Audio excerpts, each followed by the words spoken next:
कपड़े धोने वाली बहू। शादी के पहले से ही विभा को कपड़े धोने का बड़ा शौक था। कभी नल के नीचे तो कभी तालाब के पास। अरे मेरी नीली वाली लुंगी नहीं दिख रही है। विभा की अम्मा, कहाँ रखी है लुंगी? अरे वो तो विभा ने परसों ही धोकर रखी थी आपकी अलमारी में, देखो वहीं होगी। वो ना मैंने आज धो दी, मुझे लगा कि गंदी हो गई होगी।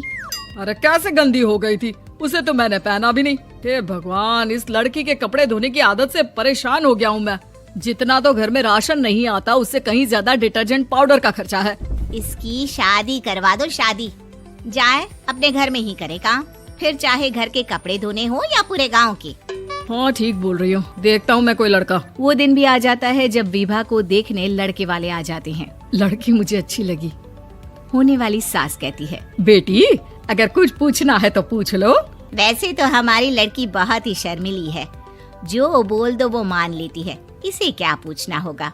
अरे कैसी बात कर रही हो माँ, मुझे इन लोगों के घर रहना है, सवाल तो कई है। हाँ हाँ बेटा, पूछ लो ना, क्या पूछना है। आप लोगों के घर कपड़े कौन धोता है? सास का मुंह बन जाता है। देखो, अगर तुम ये कहना चाहती हो कि तुम्हें कपड़े धोने नहीं आते तो सुन लो, कपड़े मैं ही धोती हूँ, लेकिन तुम्हारे आ जाने के बाद मैं रुमाल तक नहीं धोऊंगी। अरे चुप रहना भाग्यवान, बहू बेचारी घर आई नहीं, उसे डराना शुरू कर दिया।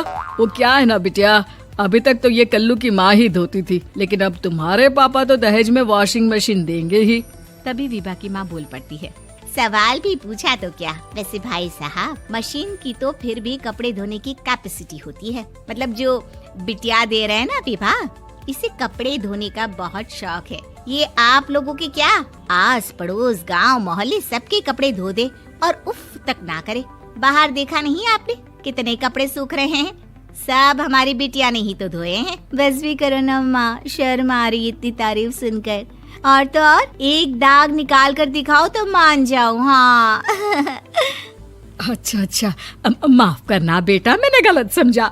हमें तो रिश्ता बहुत पसंद है। और ऐसे जुड़ जाता है रिश्ता कपड़े धोने का शौक रखने वाली विभा का। उसकी शादी हो जाती है कोयला फैक्ट्री में काम करने वाले कल्लू के साथ। शादी के बाद अचानक विभा चिल्लाती हुई सास के पास आती है। सासू माँ, अरे सासू माँ कहाँ है आप? ये तो धोखा है, धोखा दिया आप लोगों ने मुझे। इसे ससुर के चक्कर के बारे में पता चल गया। अरे तो उसमें तुझे क्यों धोखा मिला है? अरे नल में पानी नहीं आता, कपड़े कैसे कब धुलेंगे? अच्छा, तू पानी नहीं आ रहा उसकी बात कर रही है। तो आपने क्या सोचा? कुछ नहीं। अच्छा, तेरी माँ ने कहा था कि कपड़े धोने का शौक है तुझे, याद आया मुझे। शौक बोलकर कपड़े धोने वाले मेरे जुनून को कम ना आके सासू माँ, कपड़ा धोना मेरा गुरूर है। तभी पति भी वहाँ आ जाता है। अभी मैंने इसे सनी देओल की फिल्म दिखाई है, उसी के डायलॉग मार रही है माँ। अच्छा सुन, साफ साफ बता रही हूँ, पानी सुबह 4 से 6 और शाम को 10 से 12 आता है, समझी? विभा टाइमिंग सुनकर हैरान हो जाती है। ये क्या भूतों का मोहल्ला है? सुबह 4 बजे उठकर कौन कपड़े धोता है? 4 बजे टंकी में पानी जाता है, फिर सारा दिन धोना ना, किसने मना किया?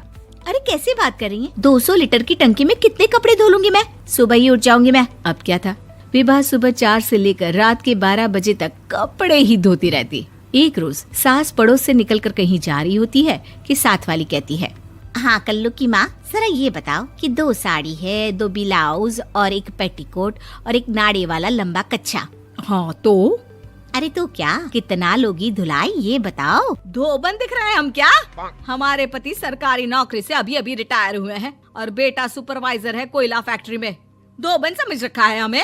हाय रे कल्लू की अम्मा, माफ कर दो, वो तो मोहल्ले में यही सब बता रहे थे कि तुमने बहू को कपड़ा धुलवाने के काम में लगा दिया है। सास को पड़ोसन की बात सुनकर गुस्सा आ जाता है। वो घर पहुंचती है जहां घर के बाहर ही इतने सारे कपड़े सूख रहे होते हैं जितने कि किसी धोबन के घर पर। अरे ओ कल्लू की दुल्हन, बाहर निकल। माँ जी यहीं आ जाओ, बाथरूम में चादर धो रहे हैं हम। अरे अभी हम धोते हैं, तुमको बाहर निकलो। ये आस पड़ोस वाले बोल रहे हैं कि हम बहू से कपड़े धुलवा कर उसे कपड़ा धोने वाली बना दिए हैं। अरे छोड़ो ना माँ जी, किन लोगों की बातों में आती हो? आस पास के लोगों का तो काम ही होता है कि वो किसी तरह सास बहू को लड़ा दे। बहू सारे घर के कपड़े धोती है, ये क्या कम है? बोलिए। सास को भी लग जाता है कि वो बहू का ये सनकीपन नहीं छुड़वा सकती, इससे अच्छा है कि खुद ही चुप हो जाए। एक रोज सास और बहू मंदिर जाते हैं, जहाँ सास की साड़ी वहाँ खड़ी भीख मांगने वाली से मिलती है। माँ जी क्या बात है, आपकी साड़ी उस भिखारन से कितनी मिल रही है ना? हाँ हाँ देखो तो, दोनों की साड़ी मिल रही है। क्या बात है कल्लू की अम्मा, तुम खुद को तो अफसर की बीवी बताती हो और ऐसी सिंपल सी प्लेन साड़ी पहनकर घूमती हो। सिंपल और प्लेन नहीं है ये साड़ी। तो क्या सोने के धागे से फूल बने हैं? कुछ भी सासू माँ, कुछ भी। हाँ बने थे इस साड़ी में सोने के धागे से फूल। मेरे पति लेकर आए थे मद्रास से स्पेशली मेरे लिए 10,000 की। ताहे भाई साहब इस भिखारन के लिए भी सेम टू सेम साड़ी लेकर आए होंगे 10,000 की। सास उस वक्त तो कुछ नहीं कहती, लेकिन बहू के साथ घर आती है और अलमारी से एल्बम निकाल कर लाती है। ये साड़ी देख रही है, ये वही साड़ी है जिसे मैंने अभी पहना था।